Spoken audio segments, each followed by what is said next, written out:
Frères et sœurs congolais, lorsque je suis arrivé au pouvoir, le pays était dans une situation de crise.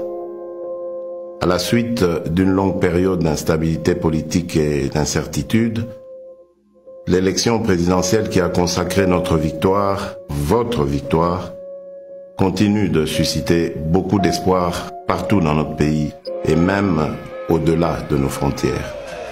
Le jour de mon investiture, je vous ai bien entendu me rappeler « Félix, Papa Lobaki, le peuple d'abord ». Les défis de notre pays sont immenses.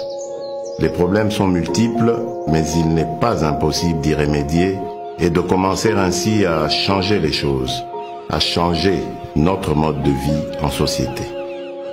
Pour engager le changement, dans le contexte politique particulier de la période après l'investiture, nous avons commencé à travailler avec les moyens à notre disposition. Pourquoi? Parce que face au désir ardent de changement immédiat qui traverse tout le pays, nous avions décidé de ne pas croiser les bras en spectateurs passifs. Pourquoi? Parce que quand on veut changer les choses, on n'attend pas de réunir toutes les meilleures conditions. Nous avons lancé le programme des 100 jours. Ce programme ne va sûrement pas résoudre tous nos problèmes en quelques mois, mais il est un début de solution. Nous avons commencé à doter nos villes de certaines infrastructures routières et d'apporter les réponses dans la production agro-industrielle ainsi que dans le domaine de la santé et dans bien d'autres. Nous avons ouvert plusieurs chantiers un peu partout. Ces chantiers, une fois finalisés, vont soulager déjà quelques-uns de nos problèmes. Certains d'entre nous pourront ainsi rentrer plus tôt chez eux et sans subir le stress des embouteillages, ou voyager plus facilement d'une ville à une autre, ou évacuer plus rapidement leurs produits et les acheminer vers d'autres marchés pour les vendre plus vite. D'autres vont enfin avoir accès à l'éclairage public, à l'électricité, à l'eau dans leurs habitations. Le programme des 100 jours nous donne la preuve que par notre volonté, seuls nous pouvons trouver des solutions à nos propres problèmes et surtout apporter des changements positifs à notre cher pays.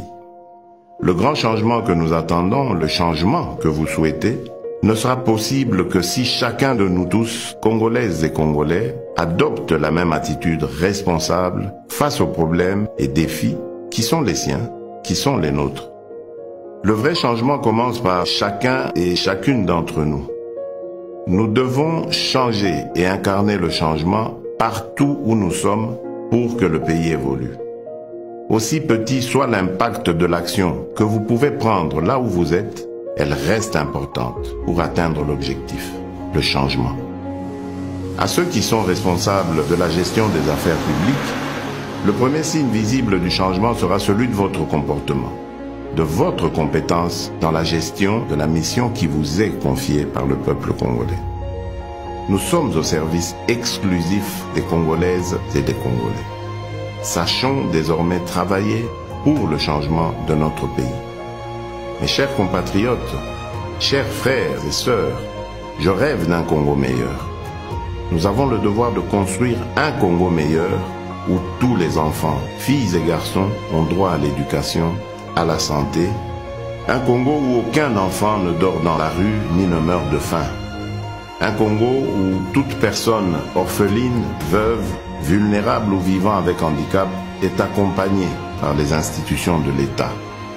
Un Congo débarrassé de la haine et du tribalisme. Un Congo où nos femmes ne sont plus violées tous les jours. Un Congo où il n'y a plus de guerre. Un Congo où il n'y a pas une province contre une autre province. Un Congo où il n'y a pas ceux de là-bas et ceux d'ici. Un Congo où il n'y a pas ceux d'une église contre ceux d'une autre église. Un Congo où il n'y a pas un camp politique contre un autre camp politique. Je veux un Congo où il n'y a qu'un seul camp, le camp des Congolais unis et fiers de notre riche diversité. Un Congo de changement des mentalités. Nous avons le devoir de porter le grand rêve et de redonner de la grandeur à notre pays.